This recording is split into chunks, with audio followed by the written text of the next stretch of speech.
എന്തൊക്കെയുണ്ട് സ്കൂളിൽ വിശേഷം? സൂപ്പറായി. പൊന്നുനിനി അമ്മ വാരി തരട്ടെ? ആ മോളെ, ഇനി അമ്മ വാരിത്തരും മോളെ.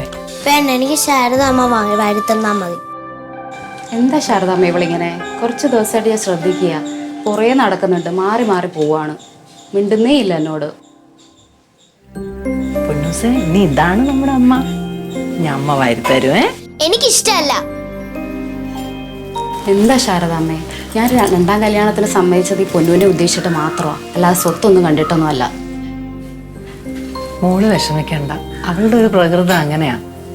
ആദ്യമൊന്നും അടുക്കില്ല, പിന്നെ പക്ഷെ വിട്ടുപോകത്തേ ഇല്ല. അങ്ങനെ അധികം നാളൊന്നും എന്നോട് പിണങ്ങിയിരിക്കാൻ പറ്റത്തില്ല, കണക്കൊക്കെ ഞാൻ മാറ്റിക്കളാം. ഇന്ന് നേരത്തെ വന്നോ മോനെ? ഇന്ന് നേരത്തെ ഇറങ്ങി. എനിക്ക് നാളെ വൈകുന്നേരം ഡൽഹി പോണം. ഞാനും വരുന്നു. അല്ല, പൊന്നൂനിവിടെ ക്ലാസ് ഉണ്ട്. അതിനെന്താ, ശാരദാമ്മ ഇല്ലേ? അത് ശരിയാ മോനെ, ഞാൻ നോക്കിക്കോളാം ഇവളെ. നിങ്ങൾ പോയിട്ട് വാ, മോളുടെ ഒരു ആഗ്രഹമല്ലേ ഇത്. ഏട്ടാ, നമുക്ക് പോവാം. അത് വേണ്ട, ഞാനും കവിത ഇവിടെ ഇല്ലാതിരുന്ന ഇവളുടെ കാര്യങ്ങളൊന്നും ശരിയാവില്ല. ഞാൻ ഡൽഹിയിൽ നിന്ന് വന്നിട്ട് നമുക്കൊരു വീക്കെൻഡ് ഔട്ടിങ് നടത്താം. എന്താ പറയുന്നത്? ഏട്ടൻ പറഞ്ഞാൽ ശരി. നമ്മളില്ലെങ്കിൽ മോള് ഒറ്റയ്ക്ക് നിൽക്കുന്നത് ശരിയല്ല. കുറെ ഹോംവർക്ക് ഉണ്ടോ ഇന്ന്? കുറച്ചുണ്ട്.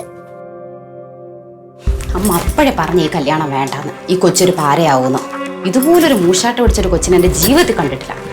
നല്ലൊരു ട്രിപ്പ് ക്യാൻസലായി.